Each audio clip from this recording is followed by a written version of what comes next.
So here's what you don't want to do. You don't want to waste your time reading Scientific American or The Economist when there are approximately 400 real LSAT reading comprehension passages that you can practice on. With limited time to study, there's no reason to ever go outside actual LSAT practice material.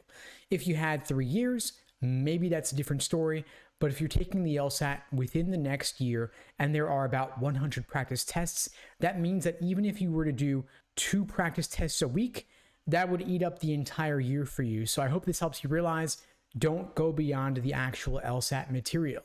Now, the challenge with LSAT reading comp is how to increase your speed and your comprehension without sacrificing accuracy. This, of course, is the name of the game. We want high accuracy within the strict LSAT time constraint. The answer here is triage. Triage meaning we focus on the lowest hanging fruit. We focus on locking up the easiest points first, since every question's worth the same. If we don't have as much time for the tougher questions due to the fact that we might still not be perfect on pacing, as long as you've at least locked up the easy points first, you're not going to waste time on the hard questions at the expense of getting the easy questions right.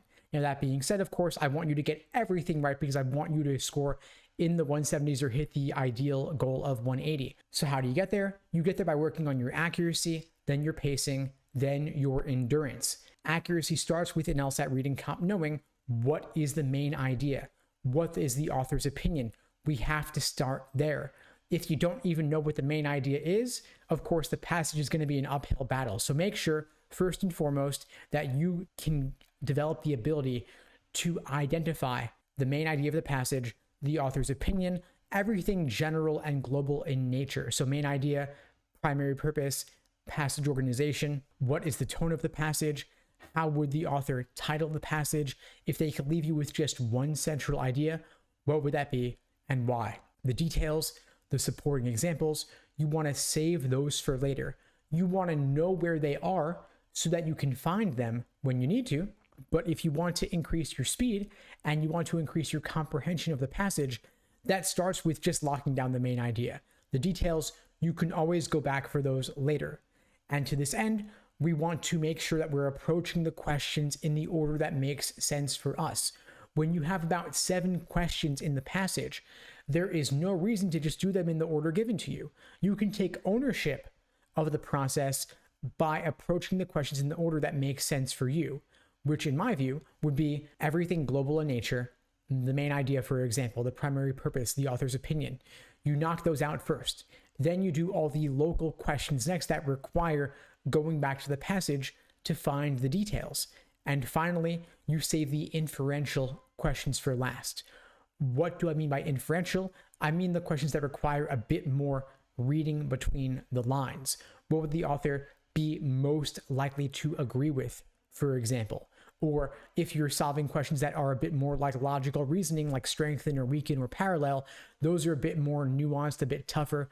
Save those for last, again, because everything is worth the same.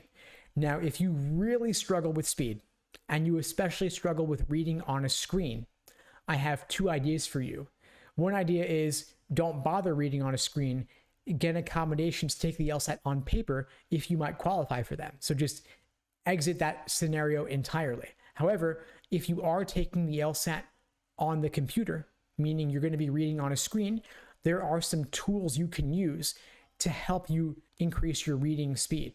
There are 2 apps. One is called Spreeder, Spreeder. The other is Phrase Reader. Phrase is in Phrase. Those are 2 online apps. They're both free. And what they let you do is they let you copy paste any text you want into the app, and then you can display it to yourself at different speeds, kind of like you're putting yourself on a reading comprehension treadmill. If you did this over a period of 6 months to a year, I would certainly expect you'd be able to increase your reading speed significantly. Yes, you can do it in less time also, but I'd save this sort of work for students with a longer timeline. Of course, there are other strategies you can employ as well to help you deal with pacing and endurance in LSAT reading comp. Of course, you're going to have 3 long passages and then 2 short dual passages on a related topic. So a lot of students do really well saving the dual passages either for first or for last to avoid interrupting the flow with something unique or different. So there you have it, folks. I hope you found this video helpful.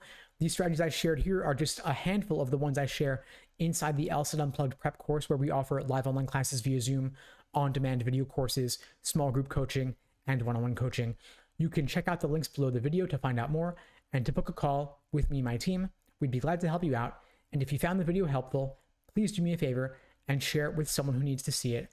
I don't do any advertising for this channel. I rely only on word of mouth to help get the word out, and your sharing these videos really does make a difference. In the meantime, I'll wish you all the best and take care.